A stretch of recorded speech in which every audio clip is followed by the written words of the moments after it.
नमस्कार. मी राकेश कांबळे इंदापूर टाइम्समध्ये आपल्या सर्वांचं स्वागत करतो. आपण आज पुणे जिल्ह्यातल्या एका धक्कादायक घटनेबद्दल आपण एक सविस्तर खुलासा करतोय. पुणे जिल्ह्यातील इंदापूर तालुक्यामध्ये शेटपळ हवेली या गावी एक दलित मुलाची ट्रॅक्टरखाली अ, येऊन अपघाती मृत्यू झाला. परंतु त्या मुलाच्या अपघाती मृत्यूनंतर त्याच्या नातेवाईकांनी त्या मुलाचा जाणीवपूर्वक हत्या केली. त्या मुलाच्या अंगावर जाणीवपूर्वक ट्रॅक्टर घालून त्याची हत्या करण्यात आली, असा आरोप केला आणि तो आक्रोश त्यांनी आपल्या मुलाचा मृतदेह बावडा पोलीस स्टेशन समोर ठेवून एक आर्त हाक दिली की आम्हाला न्याय मिळाला पाहिजे.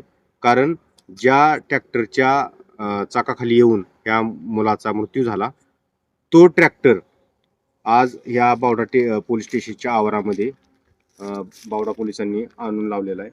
आणि हा तो तुम्ही बघताय की हा फार्मट्रॅक कंपनीचा आणि हा 60 साधारण HP असणारा हा फार्मट्रॅक कंपनीचा निळ्या रंगाचा ट्रॅक्टर या ठिकाणी तुम्हाला आणून लावलेला दिसतो. आणि ह्याच ट्रॅक्टरच्या चाकाखाली मुलगा येऊन हा त्याचा अपघाती मृत्यू झाला, हे आपण पाहू शकताय.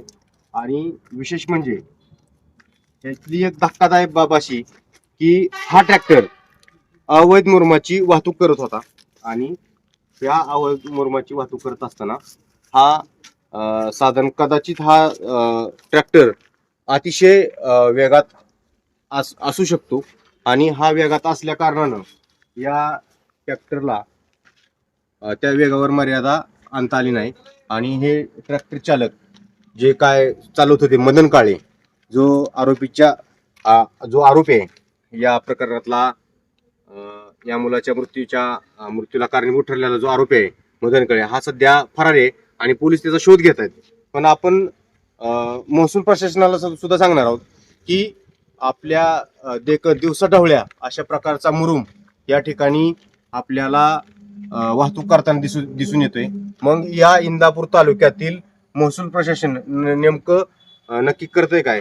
या महाराष्ट्राचे कर्तबगार महसूल मंत्री चंद्रशेखर बावनकुळे हे एकामागून एक असे धाडसी निर्णय घेत असताना अवैध मुरुमाच्या वाहतुकीवर किंवा वाळूच्या वाहतुकीवर एक अंकुश लावण्यासाठी काही निर्णय घेत आहेत. त्या वाळू गुन्हेगारांना किंवा मुरुम गुन्हेगारांना जे अवैधरित्या उपसा करतात त्याच्यावर अंकुश लावण्यासाठी अतिशय धाडसी निर्णय घेऊन या बाबतीत चांगली फौजदारी कारवाई करण्यासाठी त्यांनी कंबर कसली. तरी सुद्धा इंदापूर तालुक्यासारख्या ठिकाणी अशा अवैध मुरुमाची वाहतूक करणं किती गैर आहे. आणि या अवैध वाहतुकीच्या माध्यमातून अशा प्रकारे जर या ठिकाणी लहान मुलांचे बळी जात असतील तर याला जबाबदार कोण आणि या ठिकाणचं प्रशासन नेमकं नक्की काय करतंय, हा एक महत्वाचा प्रश्न आहे. आता आपण महसूल प्रशासनाला किंवा महसूल मंत्री चंद्रशेखर बावनकुळे किंवा या राज्याचे मुख्यमंत्री यांना सुद्धा आपण या माध्यमातून दाखवू इच्छितो की हा ट्रॅक्टर अतिशय जीर्ण अवस्थेतला आहे. या ट्रॅक्टरला कुठल्या प्रकारचे नंबर प्लेट नाही.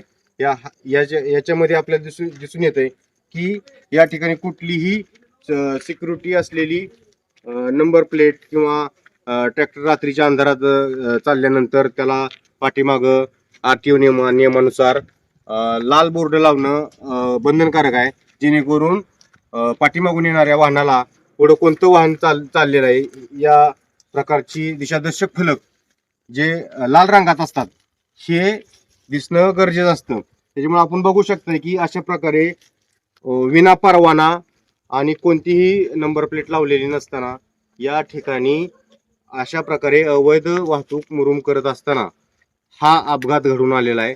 आणि या अपघाताला सर्वस्वी या मुलाच्या नातेवाईकांनी जो आरोप केलेला आरोपी आहे मदन काळे, हा सर्वस्वी जबाबदार आहे. त्याच्यामुळं इथून पुढच्या काळात तरी अवैध मुरुम, अवैध वाळू हे थांबणार का?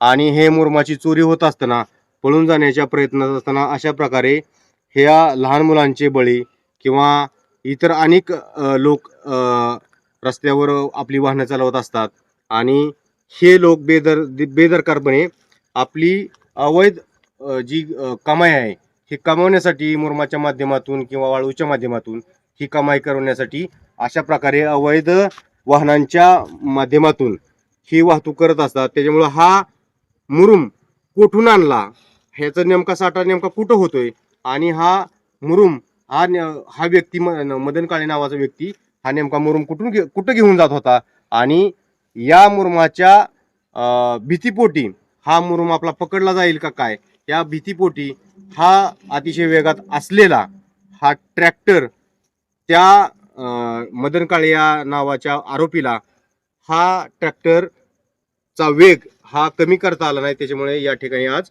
या मुलाचा बळी गेलेला आहे. हा 6 वर्षाचा मुलगा आहे आणि दलित कुटुंबातील मुलगा आहे आणि त्याचं नाव आहे की प्रणव नितीन चव्हाण. या मुलाचा आज दुर्दैवी मृत्यू झालेला आहे आणि त्याच्या आईवडिलांनी एक अर्थ हाक दिलेली आहे की त्या आरोपीला तात्काळ अटक करावी आणि आम्हाला न्याय द्यावा. अशा प्रकारचं महसूल प्रशासनाला सुद्धा या माध्यमातून एक आव्हान आहे की अशा प्रकारची अवैध चोरी रोखण्यासाठी आपण सुद्धा या राज्याचे महसूल मंत्री चंद्रशेखर बावनकुळे यांनी काढलेल्या शासन परिपत्रकांचा आपण अभ्यास करावा आणि आपण त्याचं काटेकोरपणे पालन करावं, जेणेकरून अशा प्रकारचे बळी या अवैध मुरुमाच्या माध्यमातून जाणार नाहीत. मी राकेश कांबळे, बावडा.